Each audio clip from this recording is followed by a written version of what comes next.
Ito po ay SALN na version na, ay, salamat po, Sen. Jinggoy. Yung June 30, 2022 SALN nyo, pinadala ng inyong council. Meron din po akong July 1, 2022, isang araw lang ang pagitan, padala naman ninyo, Mayor. And then of course, meron akong kopya dito. Meron kaming kopya nung SALN as of 2023, June 30, 2023, bilang bahagi ng inyong compliance. So kapansin-pansin po, yung SALN ng June 30, 2022 ay may nakalistang 1, 2, 3, 4, 5, 6, 7, 8, 9, 10 na mga real properties covered by mga TCT. Bawat isa nito covered by TCT. 3, 6, 7, 8, 9, 10, kung di ako nagkakamali. Pero yung SALN nyo na July 1, 2022, isang araw lang ang pagitan, 3 na lang ang nililistan yung real properties, all covered by TCT. So, ano pong nangyari sa pagitan ng June 30, 2022 at July 1, 2022? Kasi June 30, meron kayong dinisclose na 10 real properties bilang assets, pero biglang kinabukasan, 3 na lang. Ano na nangyari dun sa 7? Your Honor, first time po, hindi po ako marunong. Kaya nag-file na lang po kami ng amendment po doon sa SALN po. Anong hindi nyo alam dun sa 7 real properties na dinisclose nyo nung June 30 SALN pero hindi nyo na dinisclose noong June 30? June 30. Ito po yung June 30. Your Honor, one moment po ha.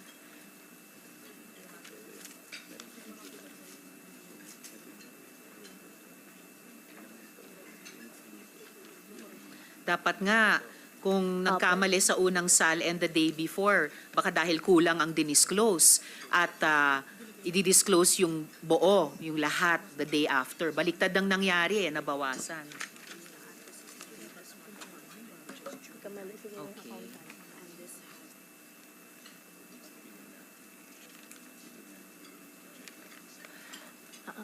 Your Honor, doon sa SALN po na inamend po ng accountant po, ito double check ko po ulit.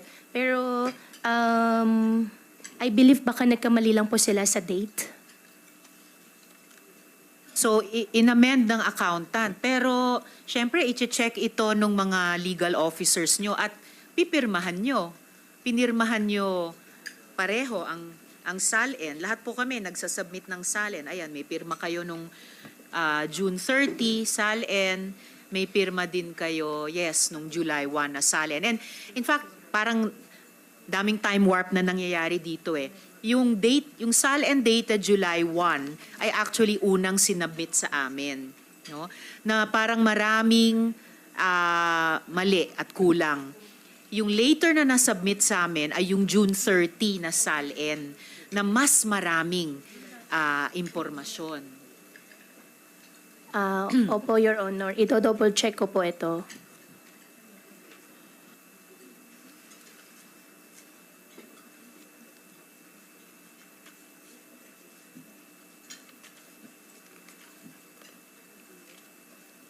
So during this hearing, Mayor, ihintayin po ng komite yung sagot ninyo galing sa inyong Council po. sino yung sinabi niyong nag-draw up nito? Yung accountant ninyo ba? Opo, at yung council po. At saka yung council. Pero alam naman po ninyo, ang SALN ay public document, taon-taon ini-expect sa ating mga nagtatrabaho sa gobyerno at dapat makatotohanan at walang inililihim. Opo. Kailan po ginawa yung amendment sa unang SALN? Kailan inamend yung June 30 SALN para maging July 1, 2022 SALN? Sorry. Or rather, okay, kasi nakakalito talaga yung mga Opo. nakakalito yung mga time warp sa dokumento ninyo. Kailan inamend yung July 1, 2022 SALN para maging June 30, 2022 SALN? Kailan po nangyari yon? Your Honor, based po dito sa notaryo po is July 30, 2022 po. July 30, 2022 ang Amendment po. amendment. Tapos inantedate pa. Kasi yung unang sinabit ay dated July 1 na mas konting mas Opo, yung konting July 30 information. Opo, Madam Chair. Yung July 30 po, yan po yung na-amend na po. Wala kaming hawak na SALN July 30. Ang sinasabi nyo ba ay inamend nung Opo, July 30? Inamend po ng July 30 po, Madam Chair. Pero inantedate na as of July 1. Tapos sa 10 unang dinisclose na real properties under assets, naging 3 na lang. Bakit ganon? Or subject yun ng isasagot nyo mula sa inyong accountant at saka inyong counsel? Opo, Madam Chair. Oh, kailangan sagutin kasi weird Opo. talaga eh. As in very, very weird. Oo. Oo. At saka po, Mayor, sagot, yung July 1 SALN, ayun, business interests and financial connections not applicable. Walang disclosures. Samantalang yung June 30 SALN, naka-disclose at least yung QJJ Embroidery Center at yung Conhork Summer Real Estate Group. Pero yung amended SALN nyo, nasabi nyo in-amend July 30, submitted dated July 1, wala na po yung QJJ Embroidery, wala na rin yung Conhork Summer. So pakipaliwanag din bakit ganon. Opo, Madam Chair. Madam Chairman, double check ko na po ngayon sa council po at sa accountant po. At within the day po, magbibigay po ako ng sagot po doon sa question niyo po. Yes, dagdagan ko lang po yung kailangang sagutin. Opo. At within the day dahil Opo. inihambing din namin yung SALNs ninyo nung Opo. 2022 at yung SALN ninyo dated naman 2023. Specifically, June 30, 2023. Teka, excuse me. This is also 2022.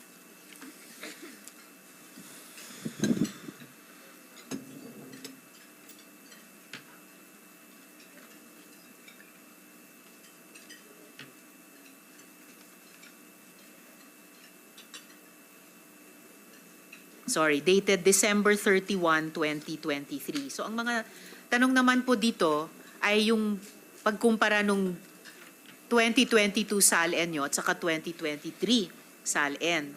So mula, okay, sorry ha, nakakalito kasi iba-ibang dokumento, iba-ibang petsa pa.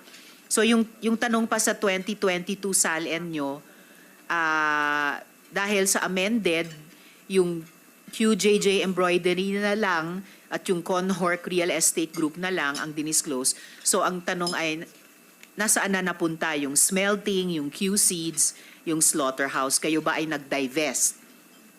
Hindi kayo nag-divest?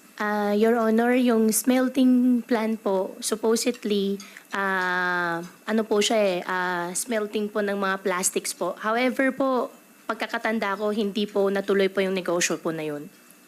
Pero dineclare nyo, dinisclose nyo sa July 1, yung unang SALN nyo ng 2022. Nakalista yung smelting doon. Opo, pero double check ko po, Madam Chairman, pero wala pong ganun po na tuloy po na negosyo. Okay, pero nandito yan ha. Opo, ito double check ko po ngayon po. And, sandali po. Okay. So, ihambing natin yung 2022 SALNs ninyo at yung 2023 dahil mula 2022 hanggang 2023, tumalon yung net worth ninyo mula 36 million pesos sa halos 178 million pesos. At may utang ka pang 250 million pesos dyan? Totoo po ba yung utang na yan sa bank? Your Honor, opo, doon sa previous po, doon sa unang SALN ko po, na-declare ko na po yung utang ko po sa bangko.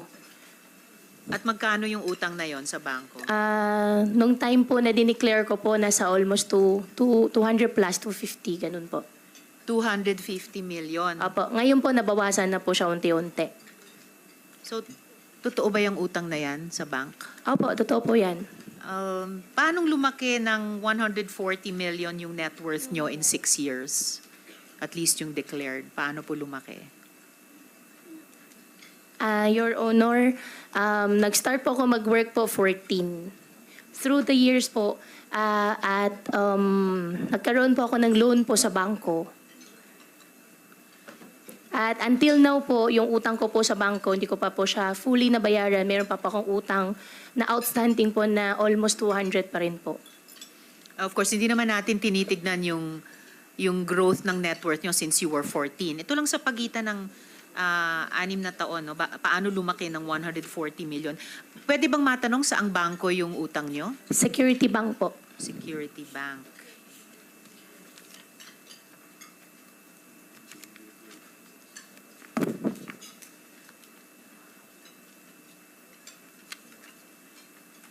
Security Bank. Okay. Para saan po yung utang? Sa farm po, doon sa piggery po. Tapos, may mga dokumento kayong magpapatunay sa pagkakautang na yan? Meron po. Pwede po ako mag-provide po. Alright. Hingi po ako sa Salamat. bangko po. And kaya ako po itinatanong ang mga detalyeng ito dahil yung SALN dapat truthful statement ng net worth nyo bilang public official. Opo. No? So, kung spurious ito, you have assets of almost 300 million pesos, Mayor. Para sa akin po, hindi yan Opo. simpleng tao lamang. Opo. Backtrack ako sa, sabi nyo kasi, hindi sa inyo yung McLaren na 620R. May photo kami dyan. Yes po, Your Honor. Hindi po siya sa akin. Oo, pero yung ipapakita ko pong photo, yung nakapangalan kayo doon na bilang may-ari ng McLaren. Yung isa pa. Opo. Wala pong dokumento po na magpapatunay po na ako po yung may-ari po, Your Honor. Kasi mayroon pong car show po sa Tarlac that Yun. time. Opo. Wala pong dokumento po. Hiniram ko lang po siya. Nakalagay kasi dito, the McLaren 620R sports car owned by Bamban Mayor Alice Leal Guo. December 11 po yan sa Concepcion, Tarlac. Opo, car show po yun sa Concepcion po. At since nasa probinsya po kami, gusto lang po namin mapasaya po yung mga kababayan po namin. Kanino po yung McLaren? Kay Sir Roy po. Roy?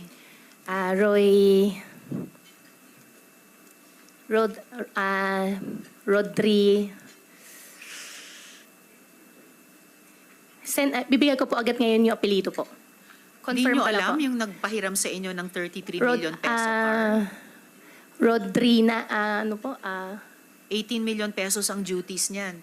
Siguro naman, alam niya yung pangalan nyo dahil pinahiram niya ang napakamahal na kotse. Dapat alam niyo yung pangalan niya. Opo, ma'am, i-message ko na po ngayon. Hindi lang po ako masyado sure po doon sa surname po niya. Anong pagkakilala nyo sa surname niya? Rodriguez po. Roy Rodriguez? Rodriguez. Sino po siya? Sa kanya po yung McLaren po. Pero sino po siya na nakaka-afford ng isang McLaren? Kakilala ko po siya. Nakilala ko po siya, gawa po ng mga sasakyan po. Okay. Itatanong ko rin yung sasakyan. Siya ba ay isa sa mga incorporators nyo dito sa West Cars? Hindi po. Nakita ko lang po yung dokumento. Sige po.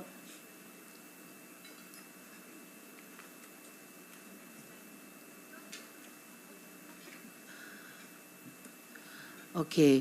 Ang nakalagay po ditong incorporators sa West Cars, Yan Patrick Samson, kayo, Alice L. Guo, Jerome Samson, Jacqueline Samson, pare-parehong middle initial D sa naunang Samson, so baka magkakapatid dito, at Carlo Flores. Wala pong Roy Rodriguez. Ano po siya sa West Cars?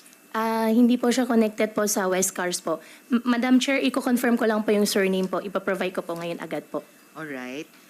At kaya ko po ito itinatanong, Mayor, no? Itong McLaren, nakita rin po sa isang parking lot sa isang condominium sa Pasig City. Chinek natin yung conduction sticker na malinaw na nakadikit sa sasakyan. May 13 po yon. Ayan. We had it checked sa LTO at ito naman po yung lumabas. Hindi pa yata McLaren ang nakarehistro, isang hamak na Dongfeng utility vehicle. So another mystery. Ako rin, Opo. But wait, there's more.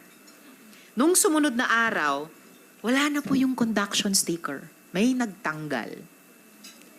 May nagtanggal. Bakit naman po ganyan yung mga kaibigan nyo, Mayor? O ayan o, wala na yung sticker. Your Honor, hiniram ko lang po siya para po dun sa car show. In fact, makikita at malalaman nyo rin po dun sa mga tao nakakita, dumating po siya nakatow. Kasi eto na po, Padiernos. Roy Padiernos. Opo, Roy Padiernos Sino po. po si Roy Padiernos? Siya po yung may-ari po ng sasakyan. Ano po siya? Kilala po, car dealer po. Car dealer. Opo. Pero car dealer ba siya sa West Cars? Hindi po, Your Honor. Alright. So, isang misteryo to, no? Tulad ng mga disappearing real assets sa SALN, ito naman disappearing conduction sticker. And by the way, ganong kalaki po yung West Cars, Mayor? Yung West Cars po, yan po ay isang showroom lang po ng mga sasakyan po. Pero ano yung value nung negosyo niya at yung mga sasakyang dinidisplay sa showroom? Magkano yung kabuang halaga ng West Cars? Yung showroom po, buy and sell po siya. So, nagpapadisplay po yung mga tao po.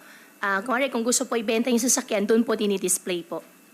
So, magkano po yung kabuang halaga ng negosyo ng West Cars? Your Honor, hindi po ako sure po doon sa eksakto, pero buy and sell po siya ng mga second hand po na sasakyan po yung West Cars. Malaking negosyo siya or maliit? Considering po, gitna po siguro po, Your Honor, kasi second hand na sasakyan po yung mga binibenta po doon sa West Cars po. I doubt na middle size lang at hindi lang po second hand cars yan. Second hand, yes, mayroon, pero meron ding mga brand new at hindi mga pipitsuging kotse. May ka-level ng McLaren, may kung ano-ano pang mga social na brand, mga limousine, mga bridal cars, mga bulletproof vehicles. Hindi po yan gitnang size na ano.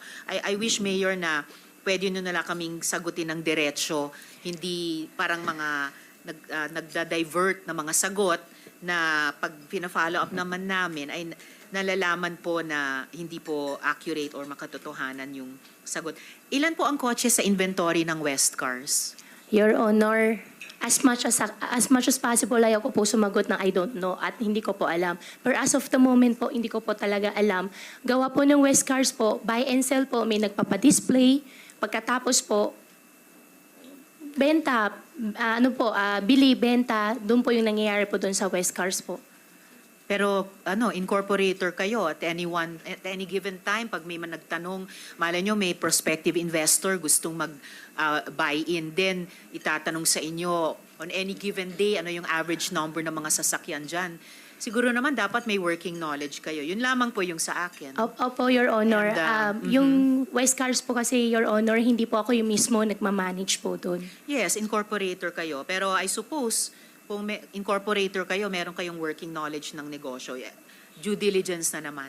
And interesado po ako because yung McLaren 620R na ipinanalo nyo sa Fiesta nung Disyembre sa Concepcion, yung gray na may spiderweb design na yan, very rare po. Very rare. Ang alam ko may sinis po yan sa customs. So, did another one like that find its way here? Your Honor, dumating po siya nakatow, hineram ko po siya. Besides po that, kung ano po yung background po ng McLaren 620R po, wala na po akong idea.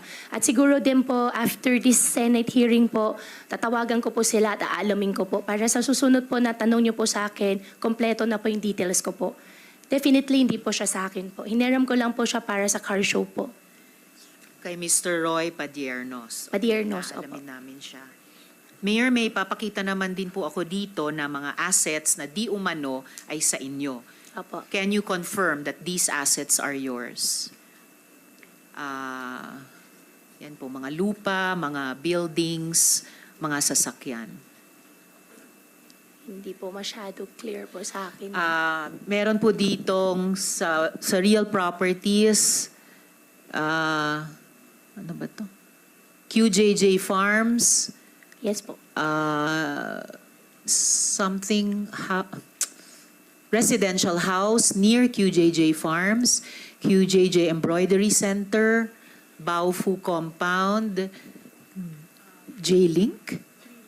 Sorry, 3-Link Farm, at another 3-Link Farm, Ford Expedition, GMC, truck, dalawa pang Ford, naulit ko lang yung isang Ford. So isa pang Ford, Toyota Land Cruiser, Isuzu truck, or baka yan, isa, Honda HR-V, Hyundai Tucson, BMW, GAC wagon, Ford Ranger, Gladiator Jeep, tatlong Sino truck na dump trucks, Isuzu closed van, Isuzu truck, dalawang Isuzu truck na yung isa drop side. Can you confirm na assets ninyo ito? Your Honor, hindi ko na po sila assets. Especially yung sa Baofu po, nag-divest na po ako ng 2021. Yung sa Ford Expedition po, nabenta ko po siya ng 2020. Kaya ko po siya naalala dahil po nakita po siya sa loob ng Baofu compound. Doon sa Land Cruiser po, wala na rin po sa akin. Honda po, wala po akong maalala na mayroon pa akong Honda. G-Wagon po yung isa, wala na rin po sa akin. Buy and sell po ng kotse po kasing negosyo din po doon sa West Cars, kaya umiikot po lang na sasakyan. Pero ang sasakyan ko po, nagamit ko po ngayon is yung GAC po, yung GAC po. So, bukod sa Baofu, yung 1, 2, 3, 4, 5, yung 5 pang properties dito, naka-declare ba sa latest SALN nyo? At bukod dun sa Expedition, Land Cruiser, Honda at G-Wagon, dun sa mga 16 na sasakyan, so yung isang dosenang sasakyan pa, lahat din ba iyon ay declared sa SALN na latest? Madam Chairman, hindi po yung pag-aari ko na, kaya hindi po siya naka-declare po sa akin. Ito double check ko rin po, yung na-mention nyo po. Yung iba po kasi dito, ngayon ko lang po narinig, ngayon ko lang po nalaman na nakapangalan sa akin, pero definitely po wala pong ganun sasakyan po. Sige po, paki-confirm lang, no? Yung, Meron pa po 5 isang pang properties at yung properties po, Madam Chair, ano po yung mga 11 properties po? sasakyan. Andito po, yung binasa ko kanina. Actually, mga negosyo nyo, yung mga Q. Yung mga Q businesses, QJJ businesses. Opo. At ilan pa. At yung 3-link businesses. Opo. Paki-confirm kung dineclare nyo sa SALN nyo. And then, Mayor, sabi nyo po, mayroon kayong chopper, pero binenta nyo na. Do you stand by this statement? Yes po, Your Honor. Kasi po, pagkatapos nung nakaraang hearing, kumontak po kami sa CAAP. At active pa po ang registration ng chopper nyo Opo. na nasa pangalan nyo. Ito po. Yes po, Your Honor. So can you explain this? Bakit sinabi nyong binenta nyo na ito samantalang lumalabas, kayo pa rin yung may-ari? Your Honor, ang kontrata po namin yan ay deed of absolute sale po. Ay deed of conditional sale po pala. Babayaran po siya in next 6 months po. Installment din po. Next 6 months. Installment po siya monthly po. So, are you telling me na pagkatapos ng kalahating taon, anong mangyayari? Anong mag-iiba sa dokumentong ito? After po mabayaran po, mag-execute na po ako ng deed of sale po sa kanila. Okay. So sa ngayon, pagmamayari nyo pa rin? Ngayon po hindi na po. Itong chopper. Kasi hindi na po ngayong pag-aari ko po, Your Honor. Kasi meron na po, binenta ko na po, however po, hindi po siya full payment po, kaya hindi po siya deed of sale. Kaya ginawa po siyang conditional sale po. So, habang hindi pa deed of sale na consummated, kayo pa rin yung may-ari. Hindi na po kasi nagbabayad po siya sa akin ng installment po na 6 months po. So, sinong may-ari? Meron po isang British company po. Anong Magpa-provide pangalan din- ng British company? Ipaprovide ko po yung contract po, Your Honor. Ang magiging eventual owner ay empleyado ng British company? Ang magiging eventual owner po ay yung company po na bumili po sa akin.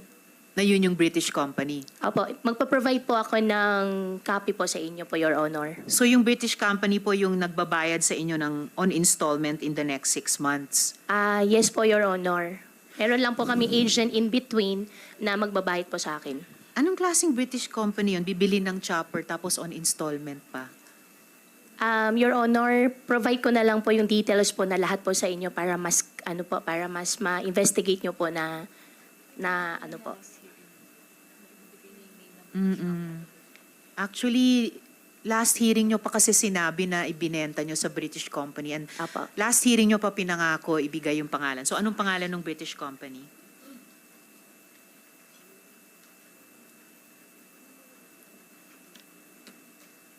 Your Honor, okay lang po, hingi po ako ng extension po. Within the day po, bigay ko po yung contract po. I'm sorry, Mayor. Binigyan Sige na po po. kayo ng ilang araw mula nung nakaraang hearing and you promised to Apo. tell the committee the name of this British company. So please. Apo, ngayon, ano yun Yes, ko na po. opo. I need the answer now. Kasi dapat hindi ganitong kahirap magtanungan ng magkatrabaho sa gobyerno. Kung facts yan, dapat na ibibigay natin sa isa't isa. Opo. Hindi yung humingi kayo ng palugit noon, ibinigay naman ng chair. Ngayon, ipa-follow up ko, hihingi na naman kayo ng palugit. No, please, if there's any truth to that sale to a British company, ano po yung pangalan ng British company na yan? Opo, Your Honor. Ano pong pangalan niya, Mayor? Tinatawagan ko na po ngayon, Your Honor. Iko-confirm ko lang po para sigurado po. Ko-confirm niyo yung pangalan? Opo, iko-confirm ko lang po para sigurado. Kasi, Bakit hindi nyo alam, Mayor? Binenta nyo sa kanila, they owe you money. Babayaran kayo on installment for 6 months.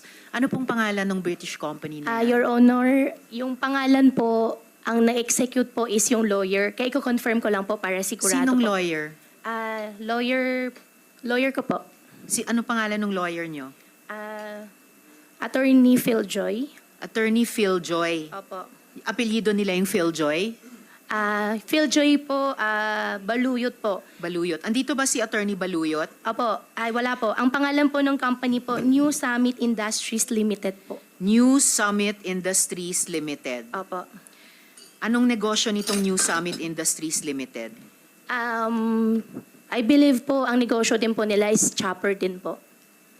Chopper din. So, Opo. chopper ang negosyo nila pero bumili sila ng second-hand chopper sa inyo. Ang pagkakalam ko po, Your Honor, matagal daw po ang waiting time po ng Lion Air po ngayon. At it so happen po, binibenta ko po dahil ang gusto ko naman po talagang negosyo po doon sa chopper ay gagawin po siya parang air taxi. However po, hindi po nag-push through, binenta ko na lang po. So, itong New Summit Industries Limited, nasa chopper business, pero hindi makabayad sa inyo ng cash, magbabayad sa inyo on installment over 6 months. Yan po yung usapan po namin, Your Honor. Alright. Alam nyo, Mayor, hindi kailangan ganitong kahirap, Opo. sumagot sa tanong ng Senate Committee na kailangan parang halos kalad ka rin mula sa loob ninyo. Sen. Sherwin, the floor is yours for questions for the Mayor before the government agencies. Maraming salamat, Senator Risa, our chairperson. Susundan ko na lang po yung mga naitanong nyo at para po mabuo yung kwento. At marami na hong natanong at marami na hong nasagot, pero marami pa rin dapat ibigay na detalye. Gusto ko tanong kay Mayor Guo. Nabasa ko rin po yung inyong post tungkol sa inyong buhay at Kanina narinig ko rin yung mga sagot ninyo.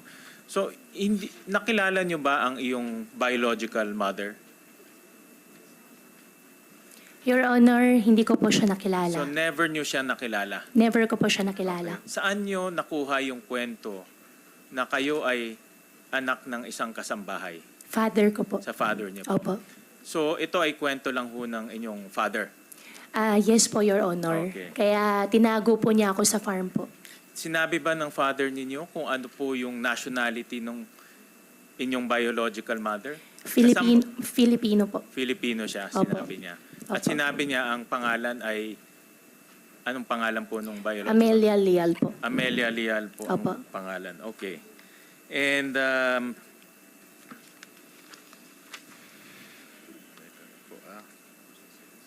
okay. At kanina ipinakita po ng ating chairperson na si Amelia Leal wala pong birth certificate. No?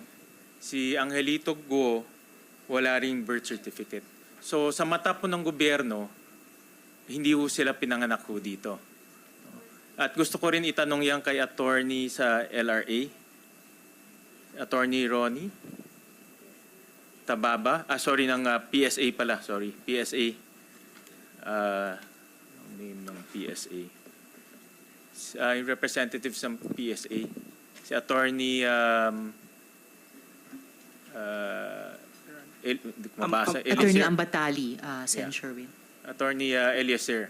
Tama po ba? So, sa mata ng gobyerno, walang pinanganak na Angelito Go at Amelia Leal dito sa ating bansa. Tama po. Tama, po. wala hong pinanganak. Tama po, Senator. Okay, so yung kanyang claim, storya lang. Maaari po. Pero maaari din po na hindi nakapagparehistro yung... May posibilidad po na hindi nakapagparehistro lang po yung mga magulang po ni Mayor o pwede pong mangyari yun. Hindi, pero sa ngayon, Pero sa ngayon, maaari din po at mataas din po ang posibilidad na hindi existing yung mga taong ito. so hindi existing. Nag-exist lang siya sa kwento ng kanyang ama. Yes po. For now, di ba? Okay. Yes, Senator. Gusto ko ma-establish ho yun. At doon po sa birth certificate, pakita ho natin, nalabas ho kanina ito ng ating good chairperson, Senator Risa, na doon sa birth certificate, nakasulat doon, kasal yung kanyang ama at ina. Tama?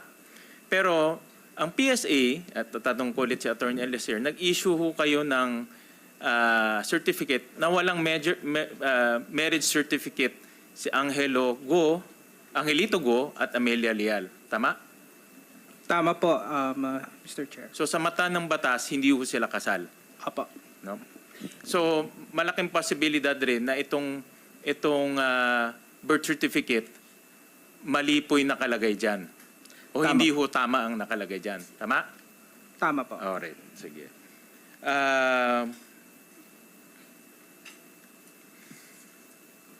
Sa pag-a-apply po PSA to ulit, no? Ito po ay late registration, tama? At nag-apply siya last time na mention 17 years old, pero nung tinignan ko late in dates, 19 years old na siya nung nag-apply ng late registration. Tama ho sa PSA? Attorney Eliezer? Tama po. Okay. And sa pag-a-apply ng late registration, may mga requirements. Correct? Tama po, Mr. At may mga salaysay na ibinibigay yung applicant. No? Tama po. So ito po, ang nag-apply dito, tatay niya. Tama po. Hindi po si Mayora. Opo, opo, Mr. Chair. Sa proseso nyo ba? Okay. So mayroong application at itong mga information na nakasulat ho dyan, lahat yan ay base sa information na ibinibigay ng tatay niya. Opo. Dito sa dokumento, Ito po, Honorable Senator, ang informant or ang nagparehistro dito ay yung tatay niya. Correct. So siya po yung naglalahad ng mga impormasyon tungkol doon sa ipinanganak na anak niya. So sinabi ng tatay niya, Filipino siya? Yeah. Tama? Tama. Sinabi ng tatay niya, kasal siya? Tama. Tama?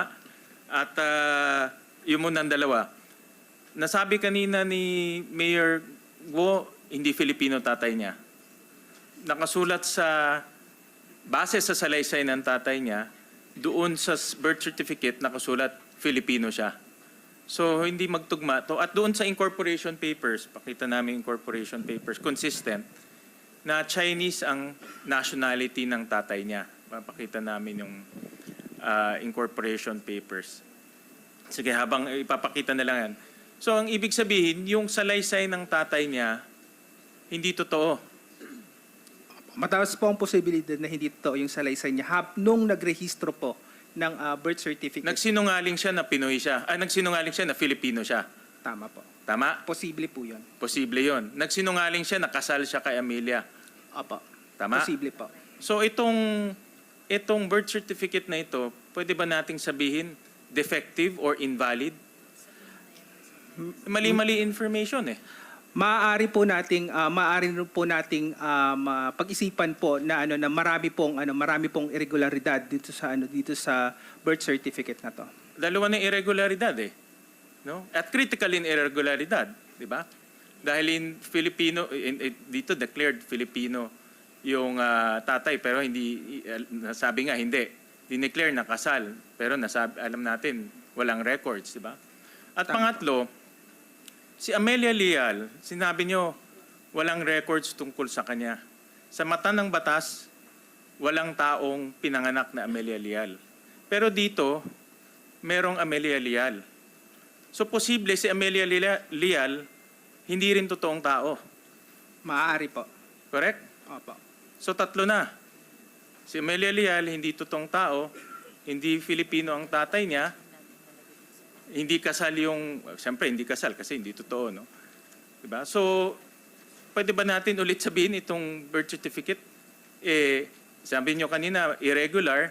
So, pag irregular siya, hindi natin pwedeng gamitin ito as para basehan sa anumang dokumento. Sen. Sherwin, before Attorney Ambatali replies, just like to acknowledge the presence of Senator Lauren Legarda. Salamat, ma'am.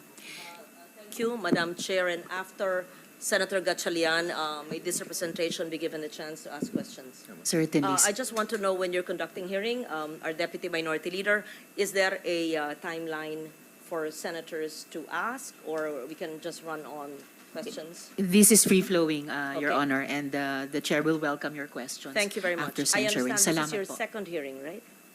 With the Second? presence of Mayor Alice Guo. The second. Okay, thank you.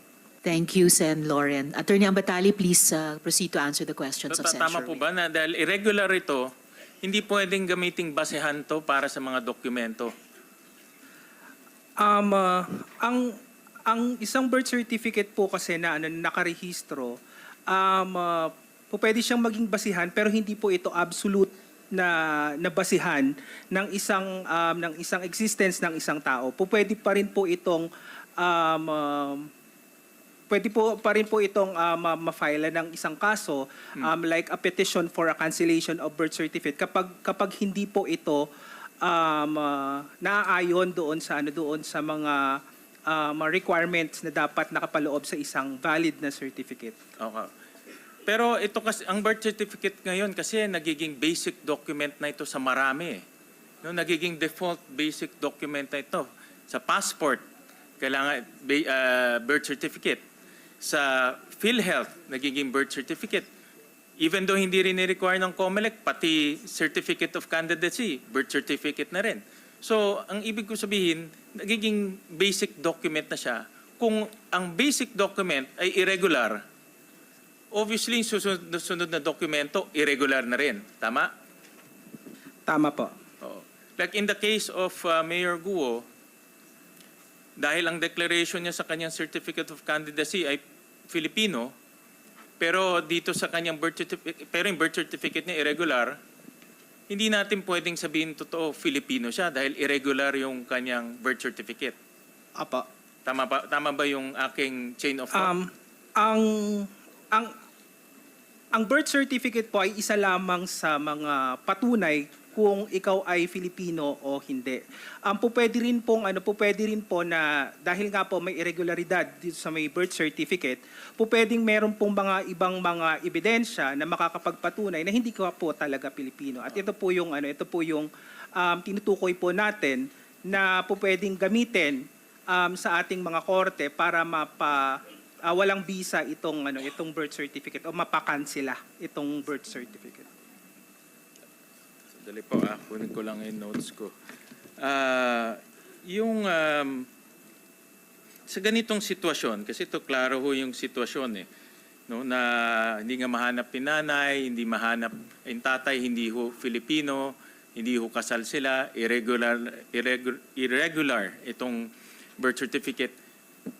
Pwede ba natin ma-establish na, kasi dito sa birth certificate, nakasulat ho dito, klaro, sandali ho tingnan.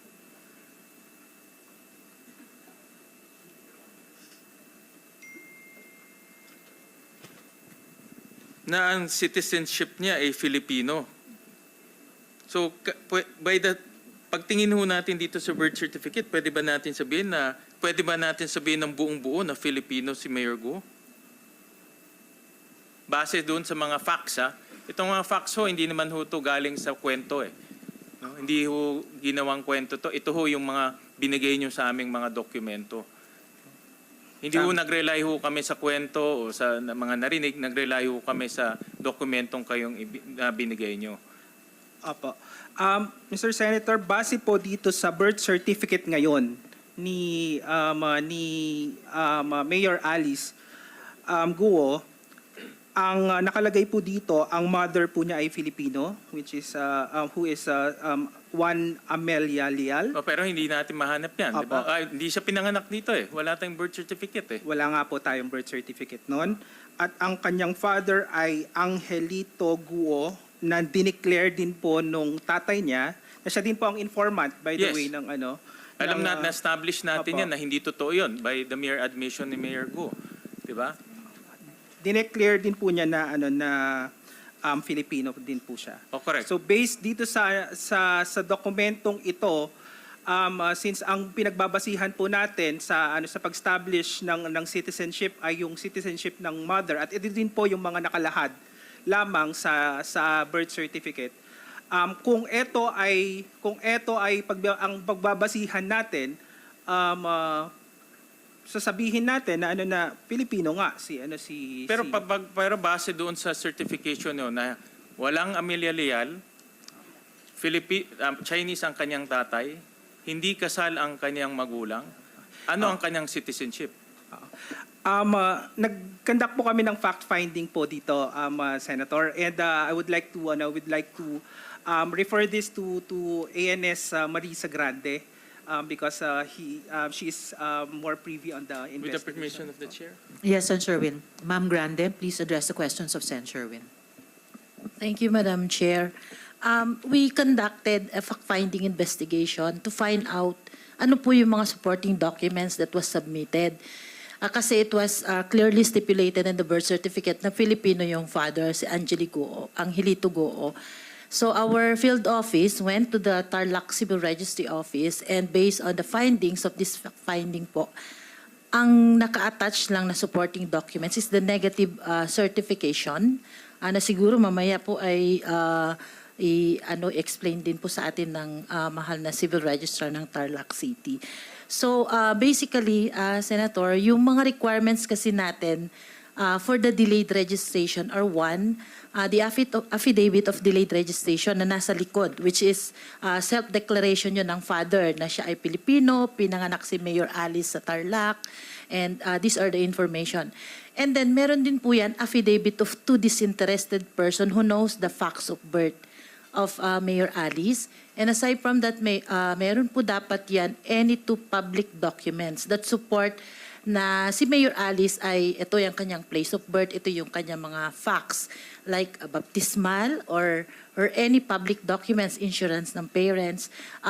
Kasi ito po yung nagpapatunay, makikita mo dyan kung ano ba ang citizenship ng father and also the mother. And also we confirm, Senator, na wala pong birth certificate si Amelia Leal.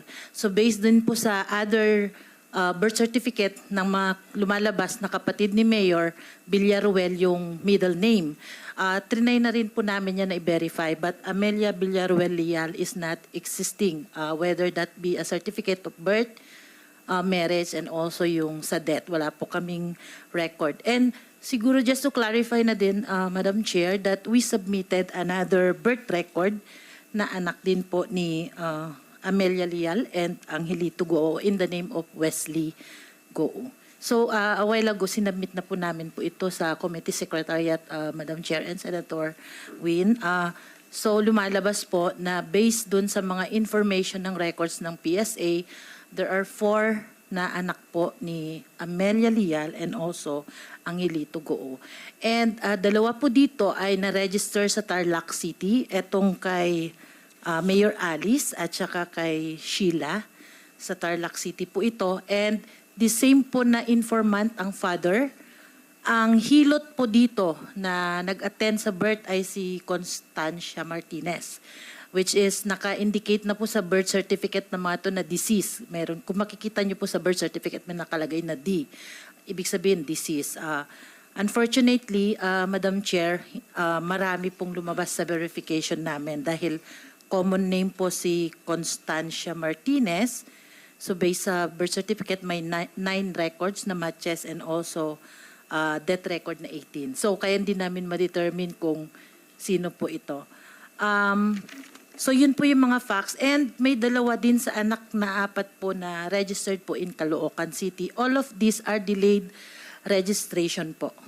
And all of these births, ang informant po ay ang father sa Angelito Goo. Senator Win, LCR Tarlac is also here in case you want to ask them questions. Thank you, Madam Chair. So I just want to focus kay Mayor Alice Go kasi yan ang subject matter natin. So lumalabas sa inyong fact-finding, walang supporting documents except for the certificate that she is not registered in the previous NSO records, correct? Yes po, Senator. A negative certification po. Negative certification. At yung mga ibang certification, teka, meron akong na-screenshot ako nung ano eh. Yung ibang certification tulad